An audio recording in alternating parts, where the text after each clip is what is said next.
And this year, more assistance should be on the way because the budget is going to be next month.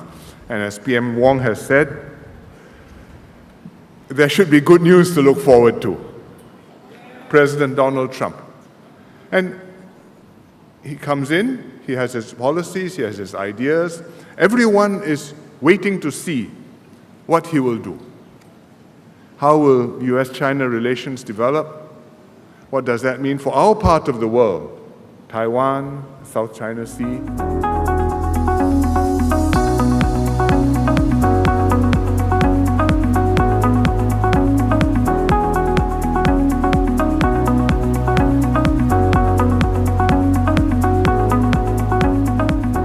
First of all, congratulations to everybody who's receiving awards today. Singapore will continue to invest in you, to prepare you for all the opportunities ahead, as well as all the challenges which await us. We've emerged from COVID-19, and last year our economy did well, but still Singaporeans are anxious about the cost of living, and to some extent anxious also about job security. If the economy changes, will my job be there? Will I be able to provide for my family? We can see what's happening in the world. We can see new technologies like AI and robotics developing rapidly, which are creating new jobs and exciting opportunities, but also transforming existing businesses and going to affect existing jobs. If you look outside Singapore, in the world, there are many uncertainties too. For example, tomorrow there will be a new US president being sworn in. Do you know who he is?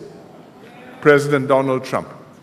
And he comes in, he has his policies, he has his ideas. Everyone is waiting to see what he will do. How will US-China relations develop? What does that mean for our part of the world? Taiwan, South China Sea.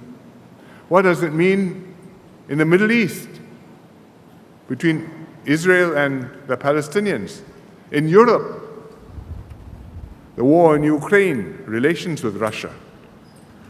So there are many uncertainties around us.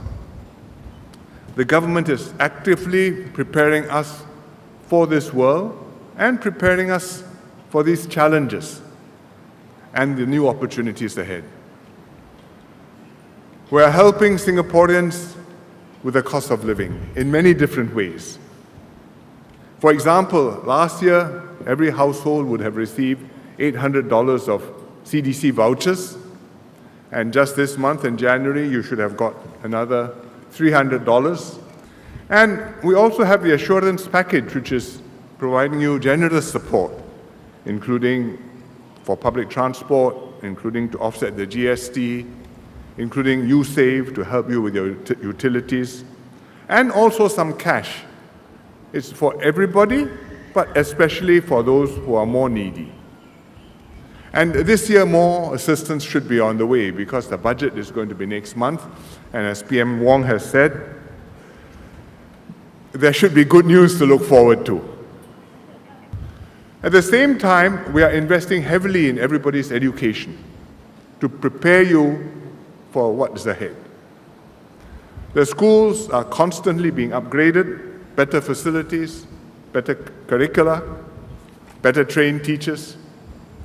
The education system adopts a broad definition of success. It goes beyond academic achievement. We want you to grow, to maximize the potential of every child, to be resilient, to be adaptable, to have interpersonal skills, to have character, to have the mindset of learning and learning and learning, lifelong learning. After you have graduated, you start working. I think the opportunities to upgrade yourself continue to be there through continuing education and training, through Skills Future, so that you can keep your skills up to date, so that you can keep your jobs, get better jobs, and keep on providing for yourself, your children, and building a better future. This year is SG60. 60 years ago, I was a student, like so many of you. That was when Singapore became independent. I was in school, my classmates and I were in your shoes, facing a changing world, wondering what would the future hold for Singapore. Many of us had been brought up to believe that the future lay with Malaysia, that we joined Malaysia, there's a federation, we're part of that. Well, it's bigger than Singapore, we will prosper there. It didn't work, we were turfed out, and overnight, we found ourselves alone. And we had to set out on our own. Many challenges. No natural resources, no hinterland, no SAF, and yet the pioneer generation, the Merdeka generation, we knuckled down. We worked hard, we learned, we adapted, we bonded together to tackle the challenges resourcefully and with resilience.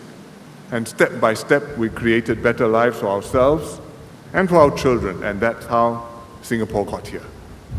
So today, with all the resources that we have, with the confidence that we've done it before, I am no doubt that you can do it again, that whatever challenges are there, we will surmount them, and we will be able to take Singapore forward for the next 60 years.